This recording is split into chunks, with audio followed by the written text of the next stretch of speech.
Sure, Bhamraji. Thank you very much. I'm so honored to be here with you all. Bhamraji, you're a yogi yourself, and then I just going to reassure that you are a very accomplished person, and thank you very much for inviting me here. And and there was another great Swamiji who in my experience, all my life, I've been led by yogis and gurus from several places. When your heart is pure, automatically yogis get connected to you, and then you're guided by them. So one of that Swamiji was Anubhavananda Swamiji, who was here, and then he beautifully mentioned, "Be happy." Yoga ka matlab hai, the meaning of yoga is just to be happy, and that is exactly what Lord Krishna mentioned in the Bhagavad Gita, chapter 12, 12th shloka. He says, Santushta Satatam Yogi. A yogi is always happy. So come what may, just be happy. That is the ultimate essence of yoga. So, a lot of you spoken about and has already talked about what is yoga. Yoga, Chitta Vritti Nirodha is what Dr. Tony Nather mentioned beautifully. And of course, uh, once you're able to overcome the chittas or the chitta vrittis, uh, the vrittis are like the pop-up messages continuously popping up from your subconscious mind. And they're the repository, the subconscious mind, as long as it becomes a repository of all your impressions of all the past actions, pop-up messages keep coming in, and then they will disturb you doing what you got to do, in this divine world. And hence, Patanjali Maharshi has clearly mentioned, Yogaha Chitta Vritti Nirodhaha.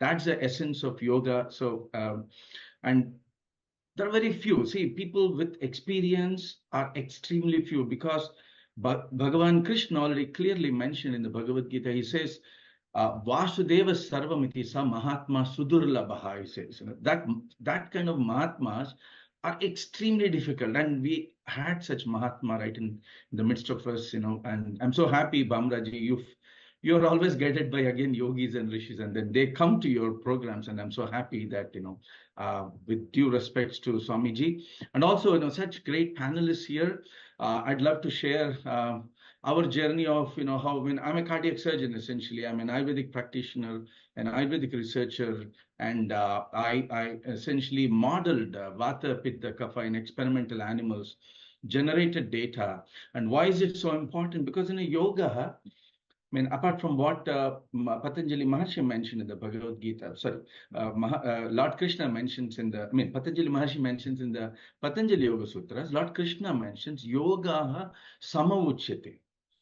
What yoga means is sama, is balance. And what is sama? When Lord Krishna asked Arjuna, Tasmat yogi bhava Arjuna, he says, he commanded Arjuna to become yogi. And when Arjuna inquired, how do I become a yogi? He says, very simple, yukta ahara viharascha yukta cheshtascha karmashu. It's appropriate food. See, listen to this. This is beautiful, very simple formula. Appropriate food, yukta ahara, yukta vihara, appropriate lifestyle, and appropriate action in the material world. That's what makes you a yogi. So while we call food, sometimes some food is called as junk food. I don't agree to that, because no food is junk, because Annam Brahma is already proclaimed in the Bhagavad Gita. Not just because it is proclaimed in the Bhagavad Gita, it is true, but it's been tested. Annam Brahma, without Annam, without food is divine. But what makes a certain food bad for a certain individual is his own body constitution. His VPK proportions, or the Vata Pitta Kapha proportions in an individual, if they're not in a certain balance, then you essentially end up with a disease. That's what Ayurveda claims. So in Ayurveda, while Bhagavan Krishna already mentioned that yoga sama uchyate is what is mentioned, it means yoga means a balance.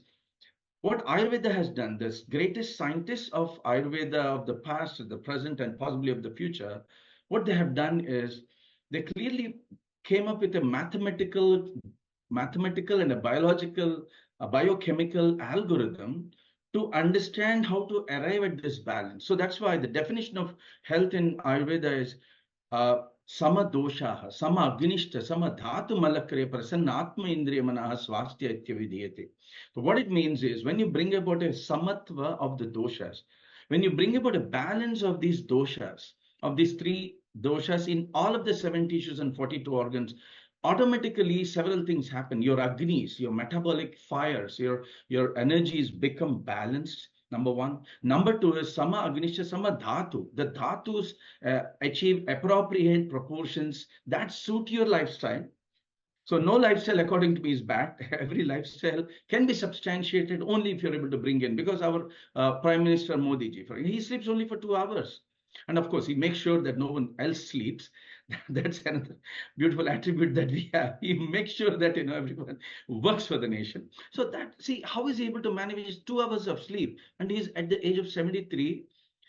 He is so healthy, isn't it? So this sign, I mean, this lifestyle of Modi ji is being supplemented, is being augmented by his yoga practices, which are actually bringing in that samatva or the balance of these three doshas. When you have that balance of these three doshas in all of the seven tissues and 42 organs, your metabolic energies become balanced, then sama agnisha sama dhatu, the dhatus or the tissues attain appropriate proportions, and your excretory function becomes normal. I mean, and then not only this, it leads to prasanna atma indriya manaha. So it leads to physical health, mental health, emotional health, social health, and spiritual health. And you attain a state which is again mentioned in the Patanjali Yoga Sutras as a samadhi. We all have heard about this word samadhi. There is nirvikalpa samadhi and there's savikalpa samadhi. But then how do you attain that state? Ayurvedic Vaidya, by bringing about these three doshas into a state of equal proportion in all of the seven tissues and 42 organs, he brings a patient to a state of uh, swasthya and not arogya. Friends, mind you, this language of Sanskrit is beautiful because arogya translates roga abhasaha iti arogya. That's a Vyakarana Sutra.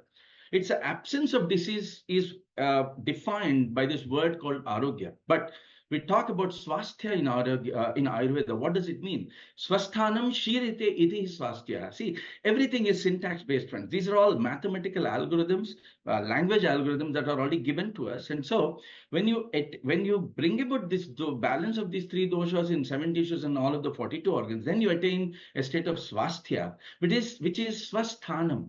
Swa in the Vedantic parlance means Atma. So you attain the Atmic state, friends. That is the purpose of Ayurveda, or even for that matter, yoga, or for that matter, any yoga. It could be Karma Yoga, Bhakti Yoga, Raja Yoga, Jnana Yoga. It doesn't matter. Ultimately, Bhagavad Gita again talks about 18 different yogas, including Vishada is your yoga. So to sum up, what I'm trying to do, what we did, okay, what was our contribution? I'll just take one more minute, Bhamaraji. What we did was we modeled. See, I'm a Western trained doctor, I'm a cardiac surgeon. So anything that is without evidence is not acceptable. I mean, that's what not just me who's trained or the Western medicine saying, but also our Jagadguru Adi Shankaracharya. He clearly mentions Tasmat Shastram Pramanante Karya Akarya Vyavasthito. And hence he says only Shastra Pramana or scientific evidence is acceptable for us to choose to do something or choose not to do something. Everything should be evidence-based is what the greatest Advaita Guru, Jagadguru Adi Shankaracharya is saying. So taking that cue, what we did was we created models of Vata, Pitta, Kapha in experimental animals. And what we found was really profounding. We identified more than 3,000 markers for quantification of Vata, Pitta, Kapha, through which we arrived at a mathematical biological equation to identify these imbalances in each of the seven tissues and 42 organs. And once you fix them, your body will automatically, you don't have to remove the plaque in the arteries of the heart, I mean, that supply blood to the heart. The plaques automatically get dissolved. Okay, by the way, we have immense respect to all the scientific guidelines issued by the scientific congresses. So we took up only those patients who have been excluded from the current and modern interventions, and we were able to, we treat only end-stage disease at our institution, and be it end-stage heart disease with patients having EF less than 30, asthma, Steroid refractory asthma we're talking about. We're talking about refractory diabetes, which means you exhausted all options of treating diabetes. And of course, we found new standards for diabetes as well. We need to redefine diabetes. And of course, that I'll reserve a lecture for the Ayurveda day because it's going to be too much. But then, we were able to achieve such immense success in treating end-stage diseases, allergies, asthmas, skin diseases, psoriasis, or your end-stage cancers, B-cell lymphomas, all those. When mapped therapies failed, we were able to, help people, attain that perfect health.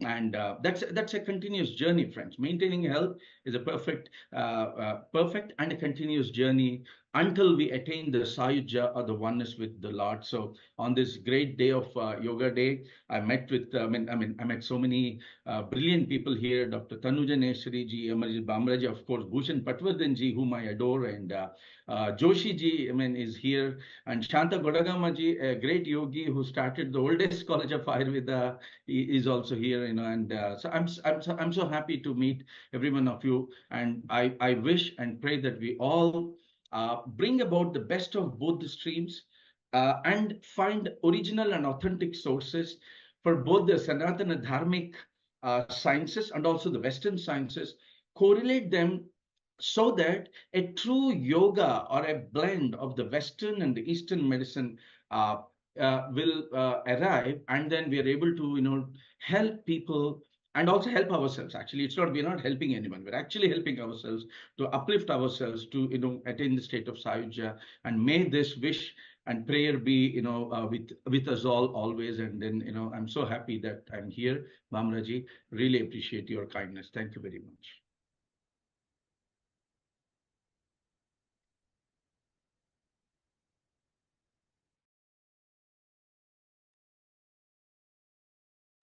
You're muted, Bamraji. I'm so sorry. Can you hear me now? Yeah.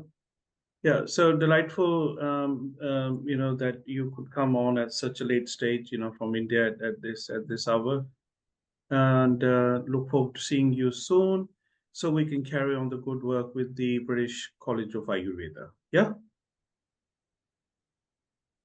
can you hear me? Yes, Oh, very yes, good. yes, Dr. Wonderful. Bamraji, Thank you. definitely. Thank And you. I'm so happy to be with her. Yeah, Yeah, thank you. wonderful. Yeah, so one of the pillars for the Indian traditional sciences um, is well, I mean, everybody's a pillar, but I had the pleasure of meeting him in Baden-Baden in Germany many years ago. Gayatri ji, he is Dr. Pratap Chauhan. Can you please share your thoughts, because I know that you do sort of great work. With yoga and Ayurveda in Latvia and some of those Baltic countries. Can you please share your wisdom for the next 3 minutes and see and get some ideas from you? How do we incorporate yoga in the West?